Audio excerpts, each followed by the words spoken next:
On a misty morning in April 1921, a teenager is pedaling a bicycle down a quiet country lane.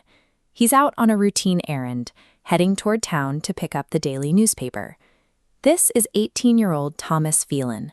He's a hard-working farm boy and the youngest child of Margaret, a widow who relies on him to help manage their property in the rural community of Ballyragget. In any other year, this would be a picture of undisturbed rural life.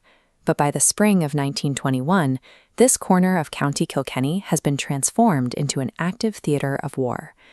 These narrow roads are now the domain of heavily armed British military patrols.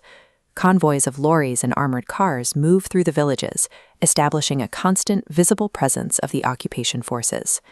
The implementation of martial law has given the military total jurisdiction over private property.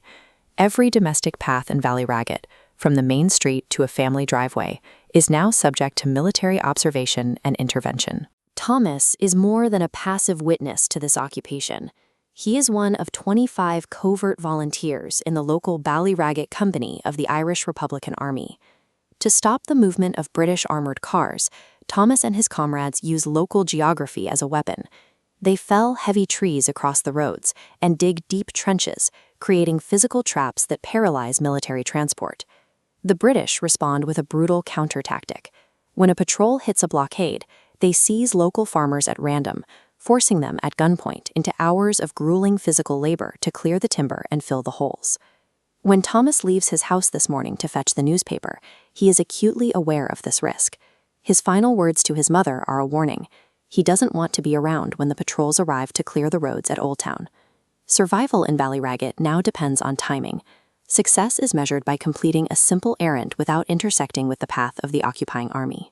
Thomas reaches the town, buys the newspaper, and begins the return trip.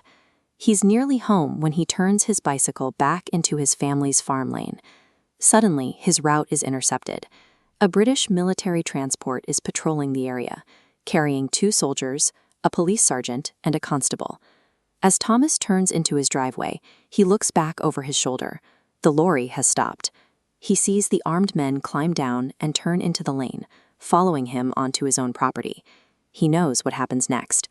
In his mind, he is either about to be arrested as a volunteer or forced to spend the day dismantling the very barricades his friends worked all night to build. In a split second, the driveway he has lived on his entire life is no longer a sanctuary. It is a choke point. Thomas makes his choice. He drops his bicycle against an outhouse and sprints desperately into the open fields surrounding the house. The soldiers shout for him to halt, their voices overlapping as they give chase. Thomas ignores them, his breathing ragged as he pushes through the tall grass toward the edge of his property. He knows the land perfectly, racing past outbuildings toward a tall back fence. But the soldiers have the advantage of distance.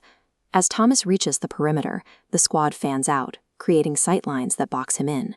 He attempts to leap the fence, a final desperate move to reach the cover of the next field. At that moment, the morning silence is shattered by a volley of rifle fire. The human instinct to flee a forced labor detail has inadvertently triggered a lethal military engagement on his own doorstep. The shots are accurate. Thomas is hit by a burst of fire that tears through his chest and back, knocking him to the ground before he can clear the fence. There is no time for help. Within minutes, the 18-year-old boy dies on the ground, bleeding out on the land he was supposed to inherit. The soldiers approach the body, lift it, and unceremoniously load the teenager's remains into the back of their transport truck. They drive away from the farm, taking Thomas to the military barracks in Castlecomer for processing. For his family, the routine errand has ended in an agonizing administrative ordeal.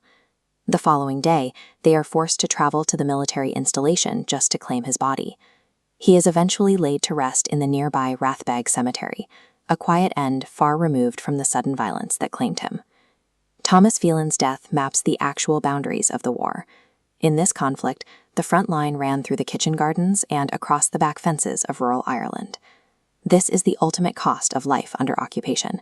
It transforms the most mundane parts of a teenager's day, the simple act of buying a newspaper, into a fatal encounter.